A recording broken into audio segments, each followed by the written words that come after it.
ওকে, হরে কৃষ্ণ। প্রথমেই আমরা মঙ্গলাচরণের মাধ্যমে আমরা এই ভাগবত কথা শুরু করব।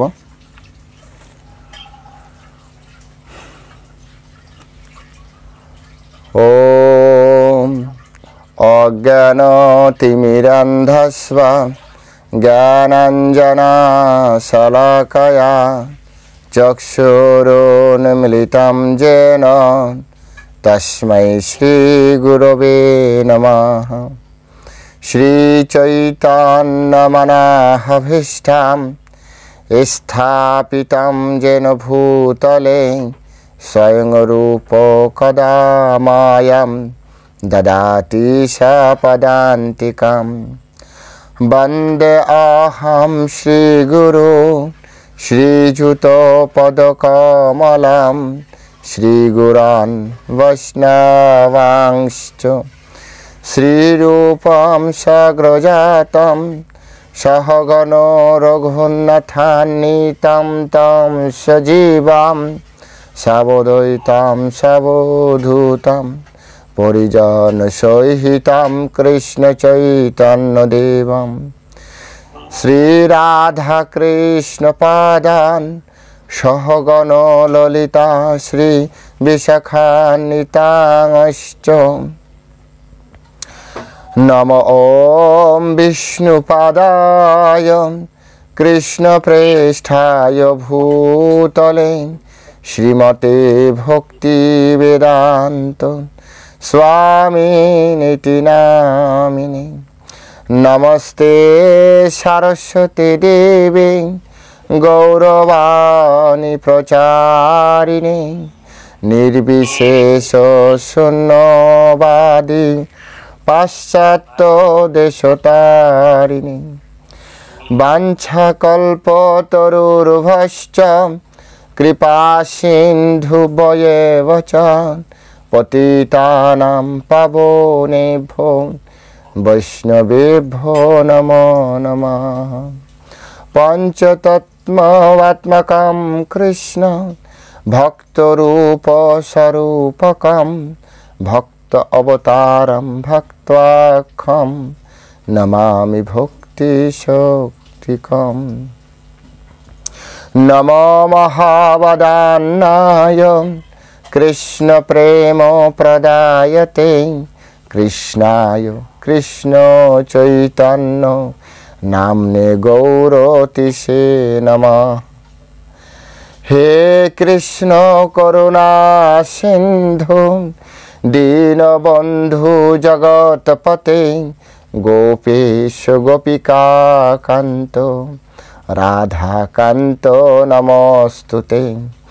তপ্ত কাঞ্চন গৌরাঙ্গী রাধে বৃন্দাবনেশ্বরী বৃষভানুসুতে দেবী প্রণমামি হরিপ্রিয়ে। জয় শ্রীকৃষ্ণ চৈতন্য প্রভু নিত্যানন্দ শ্রী অদ্বৈত গদাধর শ্রীবাসাদি গৌর ভক্তবৃন্দ। হরে কৃষ্ণ কৃষ্ণ কৃষ্ণ হরে হরে হরে রাম রাম রাম হরে হরে। ওম নমো ভগবতে বাসুদেবায়। ওম নমো ভগবতে বাসুদেবায়। ওম নমো ভগবতে বাসুদেবায়। নষ্টপ্রায়সু ভদ্রেষু নিত্যং ভাগবত সেবয়া ভাগবতে উত্তম শ্লোকে ভক্তির্ভবতি নৈষ্ঠিকম।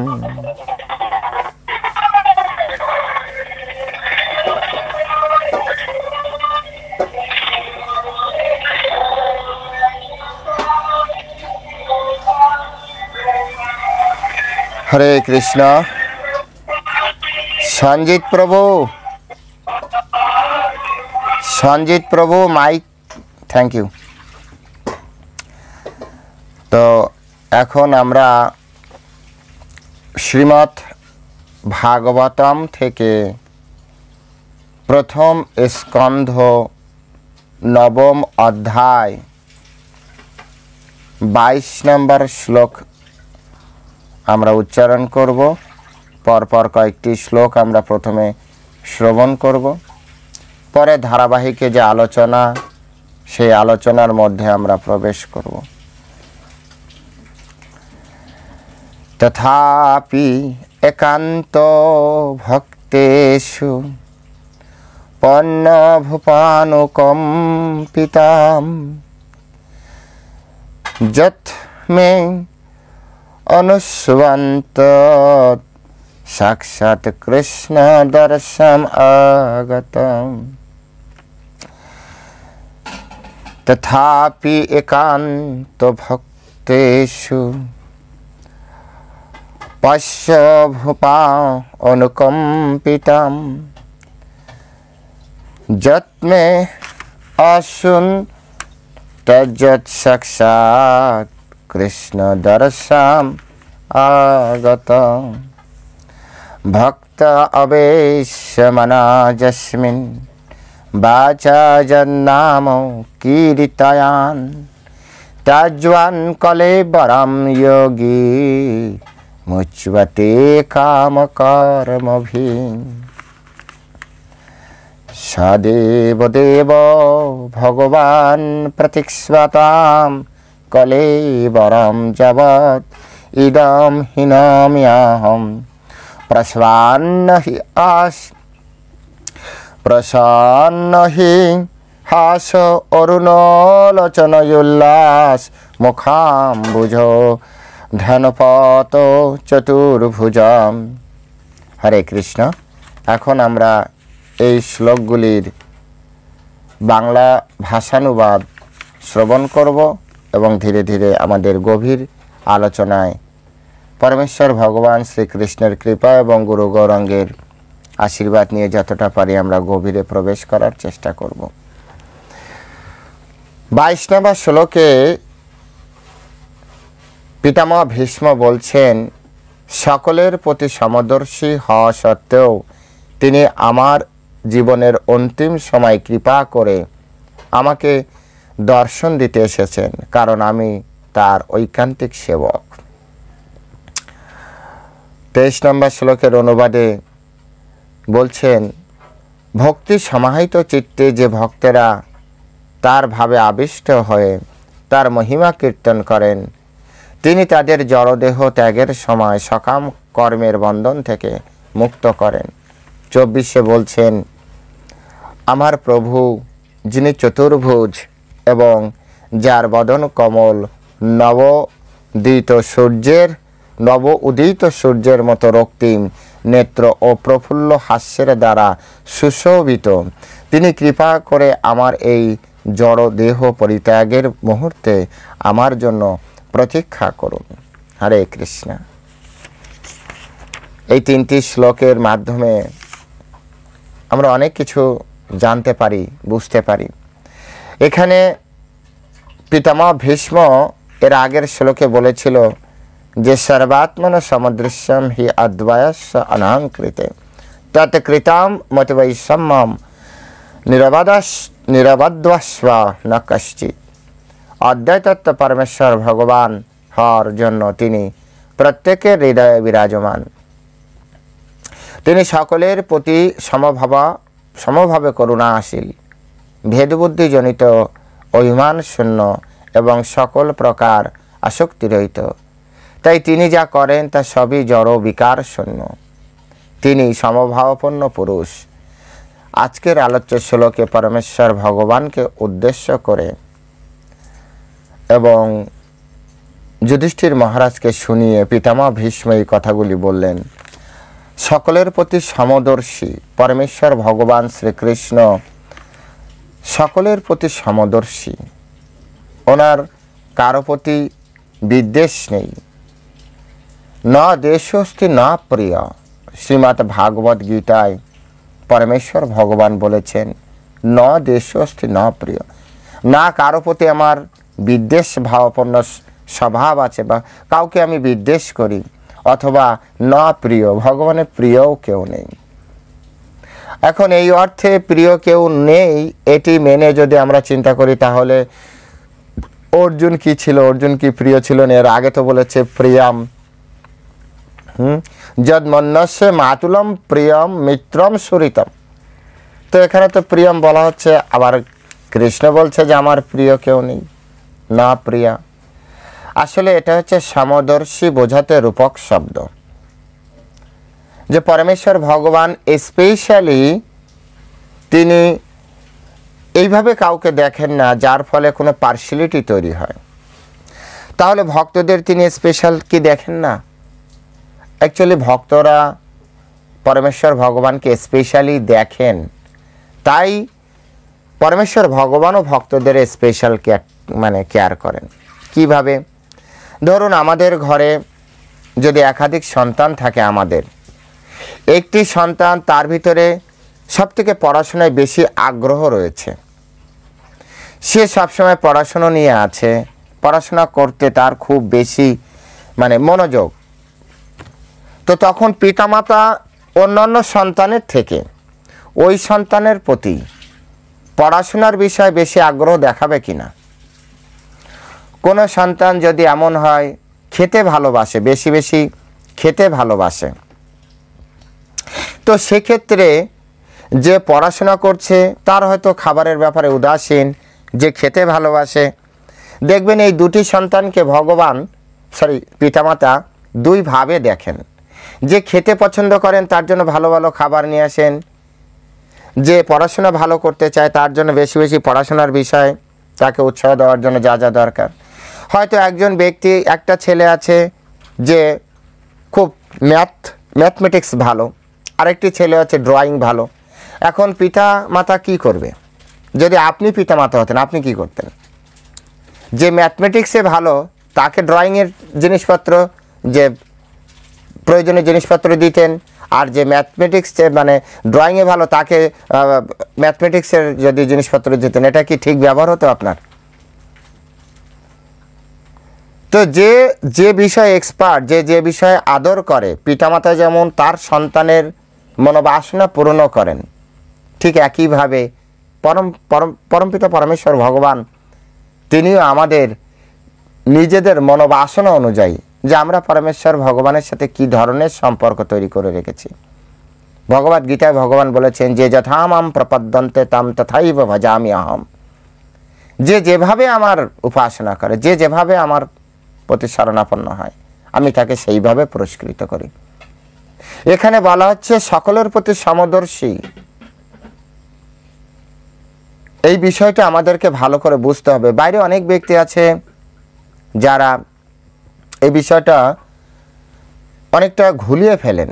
সমদর্শী হয়তো সকলকেই ভগবান কোটিপতি কেন করে দিচ্ছে না, সকলকে কেন বড় বিজনেস ম্যাগনেট করে দিচ্ছে না, সকলের চেহারা কেন সুন্দর থেকে সুন্দর করে দিচ্ছে না, তাহলে কিভাবে ভগবান সমদর্শী হলো? আসলে আমাদের পূর্ব জীবনের কর্মের ফল আমাদের এই জীবনের সংস্কারে এসেছে, এবং পূর্ব জীবনের কর্মের ফলে এই জীবনের কর্ম অনুযায়ী আমরা যেভাবে ভগবানের সাথে যুক্ত হওয়ার চেষ্টা করেছি, যেভাবে ভগবানের সাথে যুক্ত হয়েছি, যেভাবে ভগবানকে আমরা ভালোবাসি, শ্রদ্ধা করি, তার চরণে শরণাগত হয়েছি, ভগবান তাকে তাই দিচ্ছে। মনে করুন ভগবান একটা সুপার মার্কেটের মতো, বিশাল বড় একটা, এখানে এক এক ব্যক্তি এক এক ধরনের মনোবৃত্তি নিয়ে এই মার্কেটে প্রবেশ করেছে, আর যার যা প্রয়োজন মার্কেট ওনার তাকে তাই দিয়ে বিদায় করছে। কেউ হয়তো স্রেফ একটা আইসক্রিম বা লজেন্সের জন্য গিয়েছে, তো কেউ হয়তো অনেক বড় দামি কিছু কেনার জন্য, অনেক ডায়মন্ড কেনার জন্য গিয়েছে। মার্কেটের যিনি মালিক, মার্কেটের অনার, তিনি কিন্তু কাউকে কোনো রকম পক্ষপাতিত্ব না করে যে যা চাইছে তার সামর্থ্য অনুযায়ী তাকে তা দান করছে। তবে হ্যাঁ, সামর্থ্য থাকতে হবে, চাইলেই হবে না, সামর্থ্য থাকতে হবে। ঠিক একইভাবে পরমেশ্বর ভগবান শ্রীকৃষ্ণ আমাদের সাথে যে রিলেশন, এই রিলেশনটি সমদর্শী হওয়ার কারণে ভগবানের কাছে যে যা চায় ভগবান তাকে তাই দিতে পারে। তাই এইখানে যে শব্দটি প্রথমে ব্যবহার করা হচ্ছে তথাপি একান্ত ভক্তেষু, একান্ত ভক্তেষু, এই একান্ত শব্দটা অত্যন্ত গুরুত্বপূর্ণ। ভক্ত তো অনেকে আছে, আমরা যখন প্রচার করতে যাই আমাদের কৃষ্ণ প্রভু আছে, আমাদের রাজন প্রভু আছে, সঞ্জিত প্রভু আছে। আপনারা যারা প্রচার করেন, তো কাউকে কিছু বলার আগে বলবে আপনি একাই ভক্ত, আমরা ভক্ত নই, আমরাও ভক্ত, নাইবা আপনাদের মতো কিন্তু আমাদের ভিতরেও কৃষ্ণের প্রতি ভালোবাসা আছে, আমরাও জানি কৃষ্ণের প্রতি ভালোবাসা আছে। কিন্তু প্রেম বিবর্ত গ্রন্থে জগদানন্দ পণ্ডিত বলেছেন, গৌর আমার মুখে বলিলেই নাহি চলে, গৌরের আচার গৌরের বিচার মানিলেই ফল ফলে। শুধু গৌর আমার এই কথা বললেই হয় না, আমাদের গৌরাঙ্গ মহাপ্রভুর আচার বিচারটাও গ্রহণ করতে হয়। ঠিক তেমনি আমি কৃষ্ণ ভক্ত। তো কৃষ্ণ ভক্ত যদি হতে হয় তাহলে কৃষ্ণর ভক্ত হওয়ার জন্য যে আচার বিচার সেটিও আমাদেরকে গ্রহণ করতে হবে। তাই একান্ত ভক্ত, এখানে বিশ্বদেব বলেছেন তথাপি একান্ত ভক্তসু পশ্যভূমাম অনুকম্পিতম, অর্থাৎ এই একান্ত ভক্ত না হলে ভগবান তাকে অনুকম্পা করবে না। যদি আমরা একান্ত ভক্ত না হই, ভগবানের কত বড় ভক্ত ছিল পিতামহ ভীষ্ম, বিচার করুন কত বড় মাপের ভক্ত ছিল, যেখানে তার শেষ সময় স্বয়ং ভগবান তার সামনে এসে উপস্থিত হয়েছে। আমরা তো সারা জীবন ধরে এই যে জপ করছি, এই ভাগবত কথা বলছি, এই যে ভক্ত সঙ্গ আমরা করছি, এর পিছনে একটাই উদ্দেশ্য, যাতে আমাদের ভিতরে ভগবত চেতনা সবসময় জাগ্রত থাকে, যাতে অন্তিমকালে মৃত্যুর সময় আমরা ভগবানকে স্মরণ করতে পারি। সকল ভক্তের কাছে যাতে আমরা সেই আশীর্বাদ প্রাপ্তি করতে পারি, যাতে আমি মৃত্যুর সময় ভগবানকে স্মরণ করতে পারি। শুধু স্মরণের জন্য এত আয়োজন, এই মন্দিরে যাও রে, জপ করো রে, মঙ্গল আরতিতে ওঠো রে, নগর সংকীর্তন করো রে, প্রসাদ পাও রে, ভগবানের কথা শোনো রে, ভাগবত কথা বলো রে। শুধু অন্তিম মুহূর্তে একটা সিঙ্গেল মোমেন্ট, জাস্ট একটা সেকেন্ড, ওই সময় কৃষ্ণের কথা মনে করতে হবে, তার জন্যই এত আয়োজন। শুধু কৃষ্ণের কথা মনে করতে হবে। আর তাই আমাদের অনেকেরও, আমি জানি না আমার হবে কিনা হবে, কিন্তু পিতামহ ভীষ্ম কত বড় মাপের ভক্ত ছিল, স্বয়ং সাক্ষাৎ পরমেশ্বর ভগবান নিজে হেঁটে হেঁটে পিতামহ ভীষ্মের সামনে এসে উপস্থিত হয়েছে। তাই পিতামহ ভীষ্ম পরমেশ্বর ভগবানকে কৃতজ্ঞতা প্রকাশ স্বরূপ তিনি এই কথা বললেন, তথাপি একান্ত ভক্তেষু পশ্য ভূপ, ভূপ মানে হে রাজন, যুধিষ্ঠির মহারাজকে বলছে, অনুকম্পিতম সহানুভূতি সম্পন্ন। আমার এই দেহ ত্যাগ করার মুহূর্তে তিনি আমার সামনে এসে উপস্থিত হয়েছেন। এত বড় সৌভাগ্য হয়তো আমার তো হওয়ার কোনো চান্সই নেই। আপনারা হয়তো ভগবানকে সবাই মনে করতে পারবেন অন্তিম সময়, আমার কি হবে কি জানি, আপনারা আশীর্বাদ করবেন। কিন্তু পিতামহ ভীষ্মের এখান থেকে শিক্ষার ব্যাপার আছে। ঐকান্তিক ভক্ত, যদি আমাদের ভক্ত হতে হয় তাহলে ঐকান্তিক ভক্ত। আর ঐকান্তিক ভক্তের ভাব দেখুন, তিনি নিজেকে প্রকাশ করছেন একান্ত ভক্তের সুপস্য, নিজেকে ঐকান্তিক ভক্ত। কিন্তু ইনি যখন যুদ্ধ করেছিলেন তখন ইনি কোন পক্ষে ছিলেন? আপনারাই বলুন, তিনি কোন পক্ষে ছিলেন? কৌরব পক্ষে ছিলেন। আপনারা শুনলে অবাক হবেন, পিতামহ ভীষ্ম অনেকবার ভগবান কৃষ্ণের গায়ে পর্যন্ত তার কবচ কেটে দিয়েছিলেন, তার গায়ে তীর মেরেছিলেন, তীর বিঁধেছিল, সারথীকে উদ্দেশ্য করে অনেক সময় মারে না, কিন্তু পিতামহ অনেক সময় লাগিয়ে দিয়েছিলেন। কারণ পিতামহ ভীষ্ম বীর রসের ভক্ত ছিলেন, বীর রসের ভক্ত। আমরা জানি 5টা মুখ্য রস আছে, শান্ত, দাস্য, সখ্য, বাৎসল্য, মধুর। এই 5টা যেমন মুখ্য রস আছে, ঠিক তেমনি 7টা গৌণ রস আছে। 7টা গৌণ রসের ভিতরে প্রধান রয়েছে বীর রস, বিভৎস রস রয়েছে, আরও কি কি রয়েছে ভুলে গিয়েছি। 7টা গৌণ রস রয়েছে, তার ভিতরে একটি হচ্ছে বীর রস। ভগবান যখন কারোর সাথে ফাইট করে তখন বীর রসের আদান প্রদান হয়। এই মারামারির ফলে ভগবানকে যখন কেউ মারে তখন ভগবানের আনন্দ হয়। বলুন, ভগবানকে মারলে আনন্দ কেন হবে?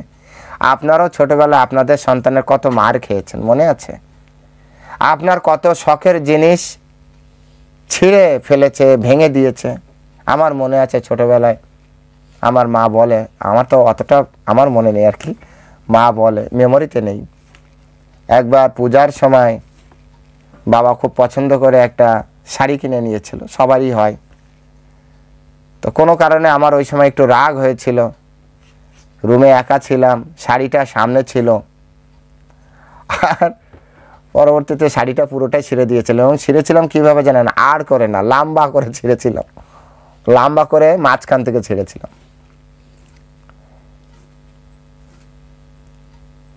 তো কেউ কিছু বলেনি।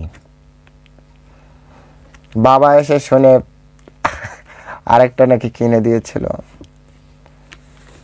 কেউ কিছু বলেনি। এটা হচ্ছে রসের বিষয়, রস। ঠিক তেমনি পরমেশ্বর ভগবান শ্রীকৃষ্ণের সাথে যে যে রসের ভক্ত থাকে, সেই ভক্ত সেই ধরনের আচরণ যখন করে তখনই তার সুখ প্রাপ্তি হয়। যদি আমাদের কোনো সন্তান অ্যাবনর্মাল হয়, দেখবেন পিতামাতার দুঃখ হয়। কিন্তু কোনো সন্তান যদি খুব বেশি দুষ্টুও হয়, মাঝে মাঝে রাগারাগি করে, কিন্তু আনন্দ প্রাপ্তি করে, প্রচুর আনন্দ প্রাপ্তি করে পিতামাতা, কারণ ওই রস ওখানে রয়েছে। তাই এখানে পিতামহ ভীষ্ম ঐকান্তিক ভক্ত, কিন্তু তিনি বীর রসের ভক্ত থাকার ফলে যদ্যপি তিনি ছিলেন বিরোধী দলে, তথাপি তার মনে প্রাণে পরমেশ্বর ভগবানেরই সবসময় সেবা চলছিল। তাই তিনি এখানে বললেন যে অন্তিম সময় কৃপা করে আমাকে দর্শন দিতে এসেছেন, কারণ আমি তার ঐকান্তিক সেবক। আজ পিতামহ ভীষ্ম নিজেকে সেবক বলে দাবি করছে এবং কত সকলের সামনে বলছে আমি তার ঐকান্তিক সেবক। আপনারা যারা রেগুলার শুনছেন আপনারা জানেন যে স্থানে থেকে পিতামহ ভীষ্ম এই কথাগুলি বলছেন, ওই স্থানে স্বয়ং পরমেশ্বর ভগবান রয়েছেন, নারদ মুনি রয়েছেন, পাণ্ডবরা রয়েছেন, সমস্ত আপনার পরশুরাম আদি সমস্ত মুনি ঋষিরা, বশিষ্ঠ মুনি পর্যন্ত রয়েছেন, দেবগুরু বৃহস্পতি পর্যন্ত এসেছেন। তার এই এত মহান ব্যক্তিদের সামনে পিতামহ ভীষ্ম মিথ্যা কথা বলতে পারবে না।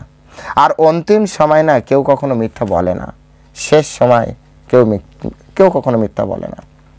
তাই এখান থেকে আমাদের শিক্ষা, যদি সত্যি পরমেশ্বর ভগবানকে আমরা এতটা আশাও করতে পারি না, পিতামহ ভীষ্মও আশা করেননি এতটা। পিতামহ ভীষ্ম এতটা আশা করেননি যে তার মৃত্যুর সময় তিনি হেঁটে আসবেন, কিন্তু তথাপি এসেছিলেন। আমরা কমসে কম এটা আশা করতে পারি যাতে মৃত্যুর সময় আমরা পরমেশ্বর ভগবানকে স্মরণ করতে পারি কমসে কম। আর সেজন্য আমাদের কি হওয়া উচিত? ঐকান্তিক ভক্ত হওয়া উচিত। ঐকান্তিক ভক্ত মানে ভক্তির যে সংজ্ঞা, সেই সংজ্ঞায় রূপ গোস্বামী তার ভক্তি রসামৃত সিন্ধু গ্রন্থে বলেছেন, অন্য অভিলাষিতা শূন্যম জ্ঞান কর্মাৎ অনাবৃতাম আনুকূল্যেন কৃষ্ণ অনুশীলনাম ভক্তির উত্তমা। যদি কেউ অনুকূলে কৃষ্ণের অনুশীলন করে এবং সেই অনুশীলনের ভিত্তি যদি হয় কোনো রকম আকাঙ্ক্ষা ছাড়া, অন্য অভিলাষিতা শূন্যম, অন্য কোনো অভিলাষিতা ছাড়া যদি সেই সেবা হয় তাহলে সেটাই হচ্ছে শ্রেষ্ঠ ভক্তি। আমি ভগবানকে প্রতিদিন পূজা করি, তো ভগবান আমাকে কিছু টাকা দিবে নিশ্চয়ই। আমি ভগবানকে প্রতিদিন সেবা করি, তো ভগবান নিশ্চয়ই আমার জীবনে সুখ দিবে। সুখ বা দুঃখ যাই দিক, তথাপি আমার কাজ সেবা করা, এই মনোবৃত্তি রাখতে হবে। এই মনোবৃত্তিটাই হচ্ছে মোক্ষ মনোবৃত্তি। তাই এখানে পিতামহ ভীষ্ম যে ঐকান্তিক শব্দ ব্যবহার করেছেন এবং সেবক শব্দ ব্যবহার করেছেন, এখান থেকে আমাদের জীবনে শিক্ষা দিচ্ছে যে আমরা কতটা ভগবানের প্রতি ঐকান্তিক আছি। ঐকান্তিক মানে ভগবান ছাড়া আর কেউ নয় আমাদের জীবনে, একমাত্র ভগবানই একান্তভাবে যিনি আছেন, ঐকান্তিক। মানুষের আছেন একান্ত মুহূর্ত বলে, আপনার একান্ত মুহূর্তে একবার ভেবে দেখবেন একান্ত মুহূর্তে কে আছে, তিনি হচ্ছেন আপনার ঐকান্তিক। কিভাবে বোঝা যায় যে আপনি আসলে ভগবানের প্রতি ঐকান্তিক কিনা, বা আপনি ভগবানকেই শুধু ভালোবাসেন কিনা, আপনার ভালোবাসার সবথেকে শ্রেষ্ঠ জায়গায় অন্য কেউ আছে কিনা, খুব সহজ সরলভাবে বুঝতে পারবেন। যে ভৌতিক জগতে আপনার টান আছে কিনা। ভৌতিক জগতে একাধিক বিষয় আছে, আমি জাস্ট একটা উদাহরণের জন্য বোঝানোর জন্য বলছি ভৌতিক জগতের টান কেমন হয়। ধরুন আপনি বলতে পারেন কারো অর্থে টান, তো কারো আপনার একটা বাড়ি তৈরিতে বাড়ির প্রতি টান। তো এখন একজন ব্যক্তির ভিতরে যদি দুটি এমন থাকে, কারো অর্থের প্রতি টান অথবা এবং সাথে সাথে গৃহের প্রতি টান, তো এই দুটির ভিতরে কোনটি তার সব থেকে বেশি টান আছে? তো সেক্ষেত্রে একটা প্রশ্ন করা যেতে পারে যে এই দুটোর ভিতরে তিনি কোনটি ছাড়তে পারবেন। যে এই যে কখনো যদি এমন হয় একটিকে গ্রহণ করতে হবে, তো যেটা ছাড়তে পারবেন তার থেকে বেশি হচ্ছে যেটা তিনি ধরে রেখেছেন, ওটার প্রতি হচ্ছে তার সব থেকে বেশি টান।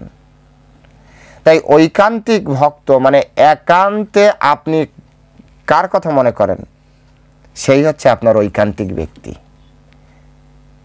তাই আমাদেরকে এটা বুঝতে হবে যে আমরা পরমেশ্বর ভগবানের একান্তে পরমেশ্বর ভগবানকে আমরা ডাকতে পারছি কিনা, নাকি আমরা শুধু বিভিন্নভাবে আমাদের মনকে চঞ্চল করে ফেলছি। আর তিনি হচ্ছেন আমাদের মালিক, আমরা হচ্ছি তার সেবক।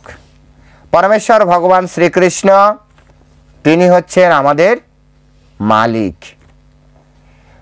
পিতামহ ভীষ্মের মতো ব্যক্তি যার বয়স 400 বছর, যখন তিনি এই কথা বলছেন 400 বছর, আর বলছেন পরমেশ্বর ভগবান শ্রীকৃষ্ণ যিনি নবীন রূপে তার সামনে দাঁড়িয়ে আছেন, তথাপি তিনি বলছেন যে আমি তার ঐকান্তিক সেবক। তাই এখান থেকে কি শিক্ষা পেলাম? একটি হচ্ছে আমাদের ঐকান্তিক, আর ঐকান্তিক বিষয় তো যতক্ষণ আলোচনা করলাম ঐকান্তিক বিষয় নিয়ে, ঐকান্তিক হতে হবে কৃষ্ণের প্রতি, আর সাথে সাথে তার সেবায় রত হতে হবে। পরের শ্লোকে বলছে ভক্তা আবেশ্য মন ইয়স্মিন বাচা যতনাম কীর্তয়ান ত্বজন কলেবরম যোগী মুচ্যতে কাম কর্মভি। ভক্তি সমাহিত চিত্তে যে ভক্তেরা তার ভাবে আবিষ্ট হয়ে তার মহিমা কীর্তন করেন, তিনি তাদের জড় দেহের ত্যাগের সময় সকাম কর্মের বন্ধন থেকে মুক্ত করেন। সকাম কর্মের বন্ধন, আমরা যে কর্ম করছি এই কর্মকে সকাম কর্ম বলা হয়। স্বযুক্ত কাম অর্থাৎ নিজের স্বার্থ সিদ্ধির জন্য আমাদের সমস্ত কর্ম। দেখুন বাড়ি বানাচ্ছি নিজে একটু ভালো থাকবো, গাড়ি করছি নিজে একটু ভালো থাকবো, টাকা ব্যাংক ব্যালেন্স করছি নিজের জন্য, এটাকে বলা হয় সকাম। নিজের জন্য সব কিছু করছি, তো এই সকাম কর্মে আমাদের জড়বন্ধন হয়। এখন যখন জড়বন্ধন হচ্ছে, তো এই জড়বন্ধন থেকে মুক্তির উপায় কি? পিতামহ ভীষ্ম আমাদেরকে উপদেশ করছেন।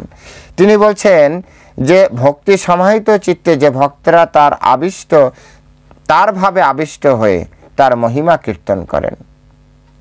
ভগবানের মহিমা কীর্তন করলে আমাদের এই জড়দেহ ত্যাগের সময় সকাম কর্মের বন্ধন থেকে মুক্ত হওয়া যাবে। শিল প্রভুপাদ খুব মজা করে এবং খুব সুন্দর করে বলতেন, সাধন করো ভজন করো মরতে জানলে হয়। আপনি কত সাধন ভজন করছেন এটা কতটা ইম্পর্টেন্ট, তার থেকে বেশি ইম্পর্টেন্ট হচ্ছে আপনি মৃত্যুর সময় কৃষ্ণকে স্মরণ করতে পারছেন কিনা। ওই মুহূর্তটা খুবই গুরুত্বপূর্ণ। সাধন করো ভজন করো মরতে জানলে হয়, মরা শিখতে হবে। আমাদের এই সমস্ত আয়োজন মৃত্যুর সময় কৃষ্ণকে স্মরণ করার জন্য। কারণ মৃত্যুর সময় যদি আমরা কৃষ্ণকে স্মরণ না করতে পারি তো আমাদের এই জড় বন্ধন থেকে আমরা মুক্ত হতে পারবো না। মৃত্যুর সময় কৃষ্ণকে স্মরণ করা তো সহজ নয় যদি না স্বয়ং কৃষ্ণ আমাদের স্মরণ পথে না আসে। তাই আচার্যরা বলেছেন, হে ভগবান, শেষ সময় মৃত্যুর সময় বাত পিত্ত কফ দোষে আমি হয়তো জর্জরিত হয়ে ত্রিতাপ ক্লেশ দ্বারা আমি অচেতন হয়ে থাকব। আমার হয়তো সেই সময় থাকবে না, সেই সুযোগ থাকবে না যে আমি আপনার কথা স্মরণ করি। হে ভগবান, আপনি আমার প্রতি কৃপা করে ওই শেষ মুহূর্তে আমার স্মরণ পথে কৃপা করে আসবেন। দয়া করে আমার স্মরণ পথে আসুন। কারণ স্বয়ং ভগবান যদি না আসে, ভগবানকে স্মরণ করা তো সহজ নয়। তাই সাধু গুরু বৈষ্ণবরা সবসময় কোন মুহূর্তে কার কখন মৃত্যু হবে কেউ জানে না। তাই সব সময় ভগবানের নাম নিয়ে ব্যস্ত থাকার চেষ্টা করে। এই যে সব সময় অনেকে আমাদেরকে ব্লেম করে যে সব সময় মালার ভিতরে হাতটা ঢুকিয়ে রেখেছো, জীবনে আর কিছু নেই নাকি? আসলে জীবনে কিছু আছে কিনা আছে, কিন্তু এই জীবনটা নষ্ট হয়ে যাবে যদি মৃত্যুর সময় আমি কৃষ্ণকে স্মরণ না করতে পারি। তাই সবসময় প্র্যাকটিসটা চালু রাখা। আমরা জানি না যে কোন মুহূর্তে আমাদের মৃত্যু হবে। ভগবদ গীতায় ভগবান কৃষ্ণচন্দ্র তিনি বলেছেন, অন্তকালে চ মামেব স্মরণোন্মুক্ত কলেবরাম যা প্রয়াতি সমদ্ভাবম ইয়াতি নাস্তি অত্র সংশয়। অন্তিমকালে মৃত্যুর সময় যে আমার কথা স্মরণ করে দেহত্যাগ করবে সে তৎক্ষণাৎ আমার ভাব বা আমার লোক প্রাপ্ত করবে। ভগবদ গীতার ওই শ্লোক আর পিতামহ ভীষ্মের উপদেশ সেম কথা বলছে। যদি জড়দেহ ত্যাগের সময় আমি ভগবানের মহিমা কীর্তন না করতে পারি, জড়দেহ ত্যাগের মুহূর্তে ভগবানের মহিমা কীর্তন না করতে পারি তো আমার এই জড়দেহ ধারণ করাটাই বৃথা। কিভাবে মরতে হয় এটা শিখতে গেলে এই সকল চরিত কথা পড়তে হবে। পিতামহ ভীষ্মের এই প্রয়াণ, শুধু পিতামহ ভীষ্মের প্রয়াণ নয়, যারা চৈতন্য চরিতামৃত পড়েন আপনারা হরিদাসের নির্যান পড়তে পারেন, হরিদাস ঠাকুরের নির্যান পড়তে পারেন। হরিদাস ঠাকুরের নির্যান পড়তে যে আপনি ভাবাবেগে, বাংলায় লেখা, সুন্দর পয়ারে লেখা, আপনি আপনার ভাবকে আবেগকে ধরে রাখতে পারবেন না। হরিদাস ঠাকুর যখন প্রতিদিন 3 লক্ষ নাম জপ করতে, শেষের দিকে যে হরিদাস ঠাকুর তখন বার্ধক্য লীলার মধ্যে প্রবেশ করেছে, হরিদাস ঠাকুরকে পরমেশ্বর ভগবান শ্রীকৃষ্ণ চৈতন্য মহাপ্রভু এসে বলছে, হরিদাস তোমার নামে সিদ্ধি প্রাপ্তি হয়েছে, তোমার এত নাম করার আর দরকার নেই, তুমি অল্প নাম করো আর রেস্ট করো, তুমি অলরেডি মুক্ত পুরুষ, মুক্ত আত্মা। হরিদাস ঠাকুর তখন পরমেশ্বর ভগবানকে বললেন, হে ভগবান, এই একটাই তো কাজ করি, এটাই যদি না করতে পারি তাহলে আর আমি কি করব? শ্রী চৈতন্য মহাপ্রভু তখন হরিদাস ঠাকুরের প্রতি অত্যন্ত কৃপাপরায়ণ। এই যে দেখুন এখানে বলল না, তথাপি একান্ত ভক্তেষু পশ্য ভূমা ভূপ অনুকম্পিতাম। পিতামহ ভীষ্মের জন্য যেমন পরমেশ্বর ভগবান কৃষ্ণ নিজে হেঁটে বিশ্বদেবের সামনে গিয়েছিলেন, শ্রী চৈতন্য মহাপ্রভু হরিদাস ঠাকুরের মৃত্যুর সময় হেঁটে তার সামনে গিয়েছিলেন। হরিদাস ঠাকুরকে যখন বললেন যে তুমি বর চাও, হরিদাস ঠাকুর বললেন এই জগতে আর আমি কি বর চাইব, আপনি যদি বর দিয়ে খুশি হন তাহলে আমাকে এই বর দিন, যখন আমি আমার এই দেহ ছাড়ব, যখন আমার এই দেহ থেকে আত্মা বের হবে, তখন যাতে আমি আমার এই মুখ দ্বারা আমি আপনার গুণগান কীর্তন করতে পারি। যখন আমার এই দেহ ছাড়ব তখন যাতে আমার এই চোখ আপনার শ্রীমুখে আবদ্ধ হয়ে থাকে। আমি যখন দেহ ত্যাগ করব তখন আপনার চরণ যুগল যাতে আমার বক্ষে ধারণ করতে পারি। এই কথা হরিদাস ঠাকুর ভগবানের কাছে চাইলেন। ভগবান অত্যন্ত আবেগীভাবে তার মুখের দিকে তাকিয়ে স্মিত হেসে বললেন তথাস্তু। পরের দিন পরমেশ্বর ভগবান শ্রীকৃষ্ণ চৈতন্য মহাপ্রভু পুরী থেকে তার সমস্ত দলবল নিয়ে বলছে চলো আজ হরিদাসের বাড়িতে, যে হরিদাস যেখানে থাকে সেখানে কীর্তন করব। হরিদাসের ওখানে সমস্ত সাধু বৈষ্ণবগণ শ্রী চৈতন্য মহাপ্রভুর নেতৃত্বে মহাসংকীর্তন শুরু করলেন। হরিদাস ঠাকুর বার্ধক্যজনিত কারণে তাদের সাথে পূর্ণরূপে যুক্ত দিতে পারছে না, কিন্তু বসে বসে যতটা পারছে তিনি ওই হরিনাম সংকীর্তনে যোগ দিলেন। হরিনাম করতে করতে করতে করতে একটা সময় শ্রী চৈতন্য মহাপ্রভু এসে হরিদাসের পাশে বসলেন, ঠিক একটু উঁচুতে। হরিদাস ধীরে ধীরে তার দুটি পায়ের ধারে নিচে শুয়ে পড়লেন এবং তার পা দুটি, হরিদাস ঠাকুর সিদ্ধ আত্মা ব্রহ্মা ছিলেন, শ্রী চৈতন্য মহাপ্রভু সাক্ষাৎ পরমেশ্বর ভগবান, উভয় জানেন যে এই মুহূর্তে আমার দেহ ছাড়বে। হরিদাস ঠাকুর পরমেশ্বর ভগবান শ্রীকৃষ্ণের, শ্রী চৈতন্য মহাপ্রভুর চরণ যুগল তার হৃদয় ধারণ করলেন। তার চোখ সম্পূর্ণভাবে ভগবান শ্রীকৃষ্ণ চৈতন্য মহাপ্রভুতে নিবদ্ধ করলেন এবং তার মুখ দিয়ে তিনি জয় শ্রীকৃষ্ণ চৈতন্য প্রভু নিত্যানন্দ শ্রী অদ্বৈত গদাধর শ্রীবাসাদি গৌর ভক্তবৃন্দ এই কথা উচ্চারণ করলেন এবং তার কর্ণে সেই হরিনাম সংকীর্তন আসছিল। এই একটা সুন্দর মুহূর্তে এইরকম সিচুয়েশনে হরিদাস ঠাকুর তিনি তার দেহ ত্যাগ করলেন। হরিদাস ঠাকুর এত প্রিয় ছিল যে হরিদাস ঠাকুরকে চৈতন্য মহাপ্রভু নিজে কোলে করে তিনি সমুদ্রের তীরে নিয়ে গিয়েছিলেন। জানি না শাস্ত্রে এমন কোনো নজির আছে কিনা যে স্বয়ং ভগবান কারো যে শ্রাদ্ধ করা হয় বা যে অনুষ্ঠান তিরোভাব মৃত্যুর পরের সেই অনুষ্ঠান স্বয়ং শ্রী চৈতন্য মহাপ্রভু তিনি নিজে ভিক্ষা করে তারপরে হরিদাস ঠাকুরের ক্রিয়াকর্ম করেছিলেন। এটাকে বলা হয় নির্যান ভক্তদের। এই যে আলোচনা, এই আলোচনা থেকে একটা জিনিস আমাদের শিখতে হবে, মৃত্যুর জন্য আমরা কতটা প্রস্তুত আর আমাদেরকে কতটা ভগবানে ঐকান্তিক হওয়া দরকার। তা না হলে এই জীবন সম্পূর্ণভাবে বৃথা হয়ে যাবে। তাই তো শিল প্রভুপাদ বললেন সাধন করো ভজন করো, মরতে জানলে হয়। মরাটা শিক্ষার জন্য।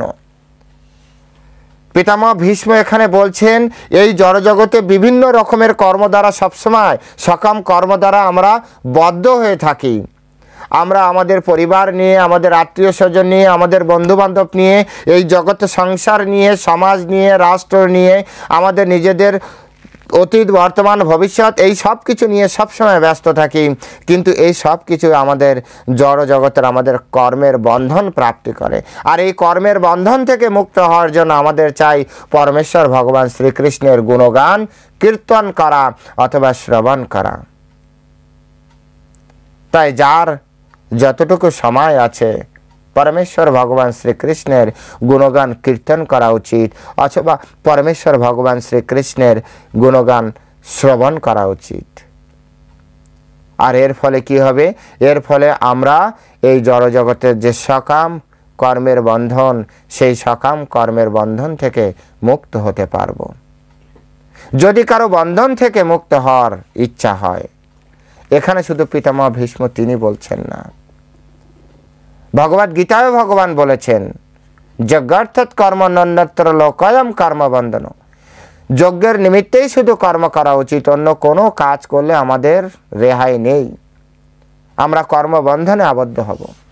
তাই কর্মবন্ধন থেকে মুক্ত হওয়ার জন্য এখন ভৌতিক শরীর আছে, প্রশ্ন আসতে পারে, প্রভু ভৌতিক শরীর আছে, কিছু না কিছু করলে আমার পেট চলবে কি করে, আমার সংসার চলবে কি করে, আমার এই পরিবার চলবে কি করে? এটা তো সত্য।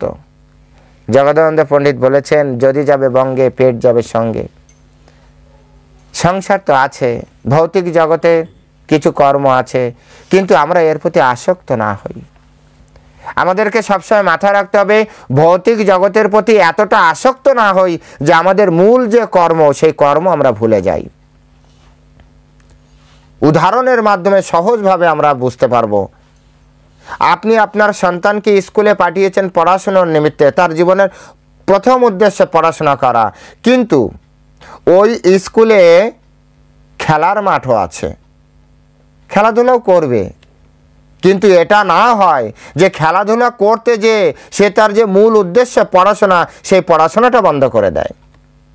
ভৌতিক জগতে আছি, ভৌতিক জগতের কিছু জড়জগতিক কর্ম করতে হবে, কিন্তু আমাদের জীবনের যে মূল উদ্দেশ্য, এই মূল উদ্দেশ্য নষ্ট না হয়ে যায়। মূল উদ্দেশ্য হচ্ছে এই জগৎ থেকে আমাদেরকে যেতে হবে, মূল উদ্দেশ্য হচ্ছে আমাদের ভগবত চরণে আশ্রয় নিতে হবে। এতটা আসক্ত এই ভৌতিক জগতে না হই, ভৌতিক জগতে আমরা এতটা এনগেজ না হই যাতে আমরা পরমেশ্বর ভগবান শ্রীকৃষ্ণের জন্য আর বিন্দু মাত্র সময় বের করতে পারবো না, এতটা আসক্ত আমরা না হই।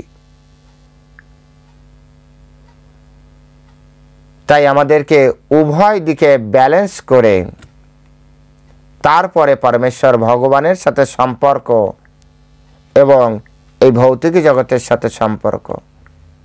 আপনার সন্তান, তাকে স্কুলে পাঠাচ্ছেন, সে আপনার খুব হেল্প করে, গৃহের কাজ দেখে, আপনার বাজার ঘাট করে দেয়, আপনার অনেক হেল্প করে। পরীক্ষার পরে রেজাল্ট যদি ফেল আসে, আপনি ভুলে যাবেন, আমি সত্য বলছি, আপনি ভুলে যাবেন যে এই ছেলেটা আপনাকে হেল্প করতো। আপনি তখন একটাই প্রশ্ন করবেন, তুই ফেল করলি কেন? তোর পিছনে এত টাকা ইনভেস্ট করেছি, এত টিচার দিয়েছি, তথাপি তুই ফেল করলি কেন? সে যে আপনাকে সহযোগিতা করতে যেয়ে সময় মতো পড়তে পারেনি, আপনি ভুলে যাবেন। এই ভৌতিক জগতে আমাদের জন্ম হয়েছে পরমেশ্বর ভগবানের গুণগান কীর্তন করার জন্য। এই ভৌতিক জগতে আমাদের জন্ম হয়েছে ভগবানের ধামে ফিরে যাওয়ার জন্য। ভৌতিক জগতে আমাদের জন্ম হয়েছে কর্মবন্ধন থেকে মুক্ত হওয়ার জন্য। কিন্তু আজ আমাদের অবস্থাটা কি? আবার সেই নূতন করে আমরা এই জগতের সাথে বন্ধন প্রাপ্তি করছি। তাই পিতামহ ভীষ্ম আমাদেরকে কথা তো বলছে যুধিষ্ঠির মহারাজকে, কিন্তু শিক্ষা দিচ্ছে জগৎবাসীকে যে ভগবানের গুণগান কীর্তন করার মাধ্যমে, মহিমা কীর্তন করার মাধ্যমে এই ভৌতিক জগতের যে সকাম কর্মের বন্ধন হয়, তার থেকে আমরা শেষ সময় মুক্তি লাভ করতে পারবো। মৃত্যুর সময় আমরা মুক্ত। তাই যারা মুক্তি লাভ করতে চান, যাদের ইচ্ছা আছে, এই ভৌতিক জগৎ থেকে মুক্ত হওয়ার ইচ্ছা যাদের আছে, আপনারা চেষ্টা করুন কিভাবে আপনারা ভগবানের গুণগান কীর্তন করবেন, এবং ভগবানের গুণগান কীর্তনের মাধ্যমেই আমরা শুধু মুক্ত হতে পারব। পরের শ্লোকে বলছে, সদেব দেব ভগবান প্রতীক্ষতাম কলেবরম জগৎ ইদম হিনামি আহম প্রসন্ন হাস অরুণলোচন উল্লাস মুখাম্বুজ ধনপথ চতুর্ভুজম। এখানে পরমেশ্বর ভগবানকে প্রেমের পরাকাষ্ঠায় চলে গিয়েছেন, গদগদ হয়ে গিয়েছেন পিতামহ ভীষ্ম। তাই গদগদ কণ্ঠে তিনি আজ তার একান্ত, তার ঐকান্তিক আরাধ্য ভগবানকেও তিনি আদেশ ছলে অনুরোধ করছেন। তিনি বলছেন, সদেব দেব ভগবান প্রতীক্ষতাম, বলছে, হে আমার আরাধ্য ভগবান, তুমি আমার সামনে ততক্ষণ পর্যন্ত দাঁড়িয়ে থাকো। ভগবানকে অন কাইন্ড অফ অর্ডার করছেন, কিন্তু বিনয়ের সহিত। তুমি ততক্ষণ আমার চোখের সামনে দাঁড়িয়ে থাকো। কতক্ষণ? কলেবরম যাবৎ ইদম হীনমি আহম, যতক্ষণ পর্যন্ত না আমি আমার এই কলেবর না ছাড়ছি, অর্থাৎ আমি এই জগৎ থেকে বিদায় নেওয়ার আগ পর্যন্ত তুমি আমার চোখের সামনে দাঁড়িয়ে থাকবে। যেভাবে হরিদাস ঠাকুর ভগবানের মুখে তার চোখ নিবদ্ধ করেছিলেন, কিভাবে? যেভাবে অর্জুন যখন তীর শিক্ষা নিতে গিয়েছিলেন গুরু দ্রোণাচার্যের কাছে, তো গুরু দ্রোণাচার্য একটি দূরের গাছে পাখিকে দেখে টার্গেট করতে বলেছে চোখের। তো অর্জুনকে জিজ্ঞাসা করছে যে তুমি কি দেখছো? বলছে আমি চোখ দেখছি পাখির। বলছে পুরো বডি দেখতে পাচ্ছ? বলছে না, আমি শুধু চোখ দেখছি। বলছে চোখের ভিতরে কি দেখছো? বলছে আমি শুধু চোখের মণি বা কণিকা দেখছি, আর কিছু দেখতে পাচ্ছি না। এটাকে বলা হয় ফোকাস অন টার্গেট, এটাকে বলা হয়। তো হরিদাস ঠাকুর একেবারে ভগবানের মুখচন্দ্রের দিকে তার চোখ নিবদ্ধ করেছিল, এই জগতের দিকে আর কিছু দেখতে পাচ্ছে না। পিতামহ ভীষ্ম সেম ডাইরেকশনে তিনি কথা বলছেন।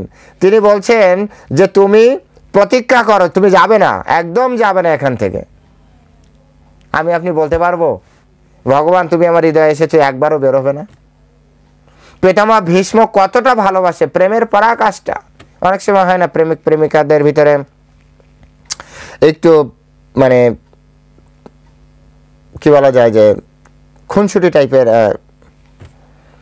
মানে একটু মান অভিমান, কিন্তু সম্পর্ক আরো গভীর করে। পিতামহ ভীষ্ম ভগবান অত্যন্ত ঐকান্তিক ভক্ত, প্রিয় ভক্ত ছিল। তাই আজ সেই প্রেমের খাতিরে তিনি ভগবানকে বললেন, সদেব দেব ভগবান প্রতীক্ষতাম, তুমি অপেক্ষা করো আমার জন্য, তুমি অপেক্ষা করো। আমরা মৃত্যুর সময় কি করতাম? ভগবান তুমি এখন একটু সাইডে যাও, আমার সন্তানের সাথে একটু কথাবার্তা বলে নি, তাকে বুঝিয়ে দিইনি যে এখানে কি আছে, ওখানে কি আছে, এটা এখানে কত কি করতাম। কিন্তু পরমেশ্বর ভগবানকে এই মুহূর্তে তিনি পঞ্চপাণ্ডবের কথাও আর ভাবছেন না। তিনি বলছে তুমি আমার সামনে দাঁড়িয়ে থাকো।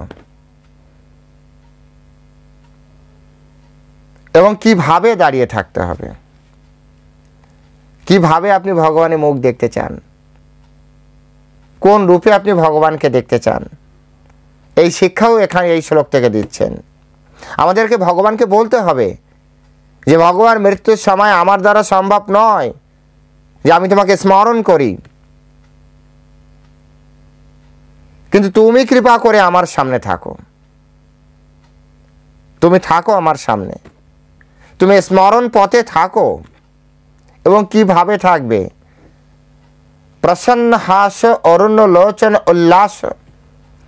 প্রসন্ন হাস অর্থাৎ অত্যন্ত প্রসন্নভাবে, মানে একটা হচ্ছে বিভিন্নভাবে হাসে, কিন্তু এখানে পিতামহ ভীষ্ম পরমেশ্বর ভগবানকে বলছেন যে তুমি হাসি মুখে থাকবে, কিন্তু এই হাসি যেন প্রসন্ন হাসি হয়, ভিতর থেকে হাসি, আনন্দে। আমি কষ্ট পাচ্ছি বিদায় তুমি এখন কষ্ট করবে আর আমার মুখের দিকে তাকিয়ে সেলফি হাসি যেটাকে বলা হয়। সেলফি দেখুন, ভিতরে দুঃখ আছে, ফটো উঠছে, সেই সময় দাঁত দুটো বের করে দিয়েছে, এরকম দেখেছেন না অনেকে? সেলফি হাসি বলা হয়।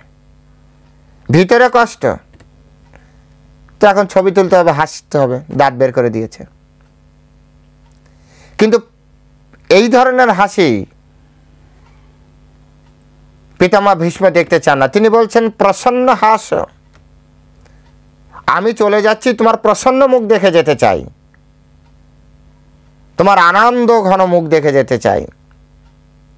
এবং মুখটি কেমন হবে বলছে অরুণ লোচন উল্লাস। অরুণ মানে হচ্ছে নব উদিত সূর্যের মতো। সূর্যের একটা হচ্ছে তাপ দেওয়া, মিডিল পোর্শনে 12টার দিকে একটা তাকানো যায় না, আর সকালবেলায় সূর্যের একটা রূপ আছে, নব উদিত অরুণ, সূর্যের মতো লালচে আভা, কিন্তু স্নিগ্ধ, তাকিয়ে থাকা যায়। সূর্যের দিকে আপনি সকালবেলা তাকাবেন, তাকাতে পারবেন, যেই না ধীরে ধীরে বেলা আস্তে আস্তে বাড়বে, আপনি আর সূর্যের দিকে তাকাতে পারবেন না, মনে হয় সূর্য রেগে আছে, আপনি তাকালে আপনার চোখ ঝলসে যাবে। কিন্তু সকালে সূর্য দেখতেও ভালো লাগে, দেখবেন কত মিষ্টি, আলো আছে, রক্তিম আভা আছে, আবার তাকিয়েও থাকা যায়। তাই এখানে পরমেশ্বর ভগবানের যে মুখ চন্দ্রের বর্ণনা করেছে সেটা বলছে অরুণ লোচন উল্লাস, সুন্দরভাবে অলঙ্কৃত। উল্লাসত মানে সুন্দরভাবে অলঙ্কৃত। ভগবান সুন্দরভাবে অলঙ্কার পরে থাকতেন। মুখাম্ভুজ, তার যে সুন্দর মুখ, বিভিন্ন অলঙ্কারে, কানে দুল পরা, মাথায় মুকুট পরা, এইভাবে পরমেশ্বর ভগবান একটা স্মিত হাসি। কল্পনা করুন, যে আপনারাও কল্পনা করুন যে এটা কত সুন্দর হবে, পদ্মের মতো তার চেহারা, পদ্ম ফুলের মতো, এবং সুন্দর হাসি খুশি, সেরকম ভাবে ভগবানকে দাঁড়িয়ে থাকতে বলছে। এবং তিনি বলছেন ধ্যান পথ চতুর্ভুজ। এখানে দুটি জিনিস আমাদের জন্য গুরুত্বপূর্ণ, সেটি হচ্ছে ধ্যান পথ, অর্থাৎ আমার ধ্যান পথে যে স্মরণের যে পথ, সেই পথে যাতে পরমেশ্বর ভগবান শ্রীকৃষ্ণ আসেন, এটি একটি গুরুত্বপূর্ণ জিনিস। আরেকটি হচ্ছে চতুর্ভুজ। চতুর্ভুজ পরমেশ্বর ভগবান ব্রহ্ম সংহিতায় আমরা দেখতে পাই, গর্গ সংহিতায় আমরা দেখতে পাই যে পরমেশ্বর ভগবান মূলত হচ্ছেন দ্বিভুজ শ্যাম সুন্দর। পরমেশ্বর ভগবান শ্রীকৃষ্ণ দ্বিভুজ শ্যাম সুন্দর, তার দুটি হাত। কিন্তু এখানে পিতামহ ভীষ্ম বলছে চতুর্ভুজ। চতুর্ভুজ কেন বললেন? কারণ পিতামহ ভীষ্ম হচ্ছেন দেবতা, অষ্টবসুর সব থেকে অন্যতম কনিষ্ঠ বসু। পিতামহ ভীষ্ম দেবতা হওয়ার কারণে এই দেবতাদের যে আরাধ্য ভগবান, সে আরাধ্য ভগবান হচ্ছেন বিষ্ণু তত্ত্ব। আরাধ্য ভগবান হচ্ছে বিষ্ণু তত্ত্ব। কিন্তু চৈতন্য মহাপ্রভু তিনি আমাদেরকে যে ভগবানের চরণে নিজেদেরকে সমর্পিত করে রেখে গিয়েছেন, তিনি বলছেন আরাধ্য ভগবান ব্রজেশ তনয় তদ্ধাম বৃন্দাবনম।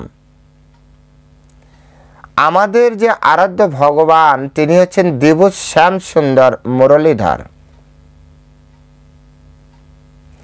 এখানে সূক্ষ্ম পার্থক্য রয়েছে, সূক্ষ্ম পার্থক্য রয়েছে। বৃন্দাবনের ভগবান শ্রীকৃষ্ণ, মথুরার ভগবান শ্রীকৃষ্ণ, দ্বারকার ভগবান শ্রীকৃষ্ণ, এ কিন্তু এক নয়। বৃন্দাবনের ভগবানের প্রকাশ, মথুরা দ্বারকাধীশ ভগবানেরা। বৃন্দাবনের ভগবান হচ্ছে মূল ভগবান, আর এনারা হচ্ছে বিষ্ণু তত্ত্বের আওতায় কৃষ্ণ তত্ত্ব।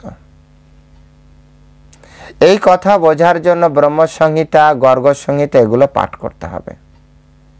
তবে এর ভিতরে যে গভীর তত্ত্ব, সেই তত্ত্ব হৃদয়ঙ্গম হবে। তাই পিতামহ ভীষ্ম যেহেতু দেবলোকের ব্যক্তি, তার আরাধ্য ভগবান বিষ্ণু তত্ত্ব, আর বিষ্ণু হচ্ছে চতুর্ভুজ, শঙ্খ চক্র গদা পদ্মধারী। কৃষ্ণের হাতে কখনো আপনি বাঁশি ছাড়া কিছু দেখবেন না। যখন কৃষ্ণ চতুর্ভুজ হয়েছে তখন সে বিষ্ণু, তাই এই তত্ত্ব এখানে এই শব্দের মাধ্যমে এই তত্ত্ব যে আমাদের আরাধ্য ভগবান আর এই পিতামহ ভীষ্মের আরাধ্য ভগবান কিন্তু এক নয়। পিতামহ ভীষ্মের আরাধ্য ভগবান হচ্ছে বিষ্ণু ভগবান কৃষ্ণ, যিনি বৈকুণ্ঠে থাকেন, বা ক্ষীরোদকশায়ী বিষ্ণু বা কানদকশায়ী বিষ্ণু, বৈকুণ্ঠ লোকের বিষ্ণু নারায়ণ। কিন্তু আমাদের আরাধ্য ভগবান তিনি শুধুমাত্র দ্বিভুজ, দুটি হাত। এ বিষয়ে শিল প্রভুপাদের ছোট একটি বিষয় আমি বর্ণনা করব। একবার শিল প্রভুপাদ তখন বৃন্দাবনে ওনার পার্সোনাল সেক্রেটারি শ্রী শ্রীমৎ ভক্তি চারুস্বামী গুরু মহারাজ ওনার সেবায় রত ছিলেন, এবং যখন ভক্তি চারুস্বামী মহারাজ শিল প্রভুপাদের রুমে প্রবেশ করলেন, তো কথোপকথন করতে করতে একটা সময় প্রভুপাদের রুমে একটা চতুর্ভুজ বিষ্ণুর চিত্রপট ছিল। তো উনি অর্থাৎ শ্রী শ্রীমৎ ভক্তি চারুস্বামী গুরু মহারাজ তিনি প্রশ্ন করেছিলেন, হে প্রভুপাদ, সকলের হৃদয়ে কি এই চতুর্ভুজ বিষ্ণু তিনি সকলের হৃদয়ে থাকেন? শিলা প্রভুপাদ তখন হাসতে হাসতে বললেন, হ্যাঁ, এই চতুর্ভুজ বিষ্ণু সকলের হৃদয়ে পরমাত্মা রূপে রয়েছে, কিন্তু তোমার হৃদয়ে রয়েছে দ্বিভুজ শ্যাম সুন্দর, দ্বিভুজ কৃষ্ণ। কি বুঝলেন? চতুর্ভুজ আর দ্বিভুজের ভিতরে পার্থক্য আছে। চতুর্ভুজ বিষ্ণুর আওতায় উনি আসেন যুগে যুগে, যে গীতা বলেছে না, সম্ভব আমি যুগে যুগে, প্রতি যুগে যুগে আসেন। কিন্তু পরমেশ্বর ভগবান শ্রীকৃষ্ণ তিনি আসেন, তিনি প্রতি যুগে আসেন না, তিনি ব্রহ্মার প্রতিদিনে একবার আসেন। আর সেই একবার হয়েছিল আমাদের এই কলির আগের দাপরে, যে কলির দাপরে, যে দাপরে কৃষ্ণ ভগবান স্বয়ং আসেন, সেই দাপরেই শুধু চৈতন্য মহাপ্রভু আসেন। প্রতি কলিতে চৈতন্য মহাপ্রভু এই হরিনাম সংকীর্তনে আসেন না। এই কারণে অনেক মহাজনরা, আপনারা অনেক ভাগবত কথায় গিয়েছেন, আপনারা শ্রবণ করে দেখবেন, অনেকে বলে এই কলিযুগকে বলে ধন্য কলি।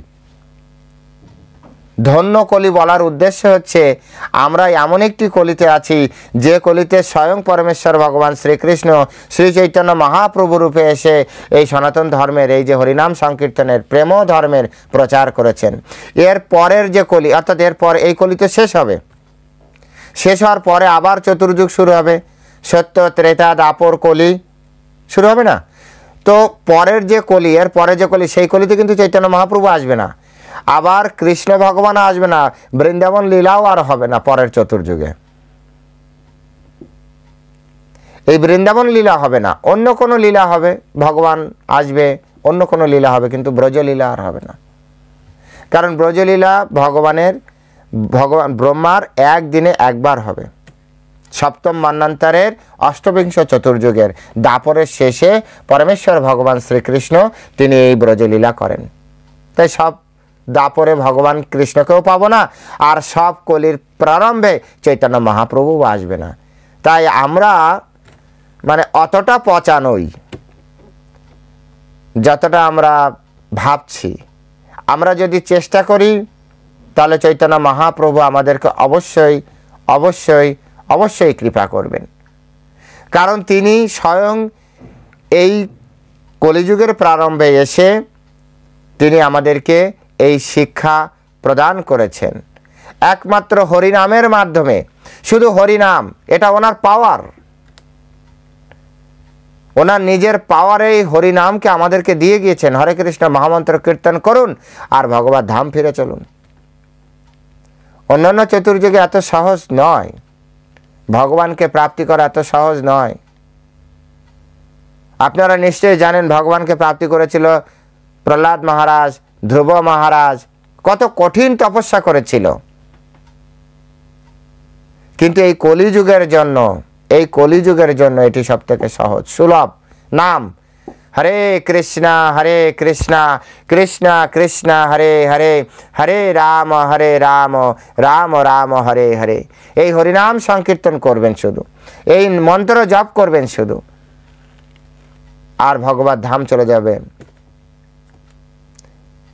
প্রভু কহে কহিলাম এই মহামন্ত্র, ইহা জপ গিয়া করিয়া নির্বন্ধ, ইহা হইতে সর্বসিদ্ধি হইবে সবার।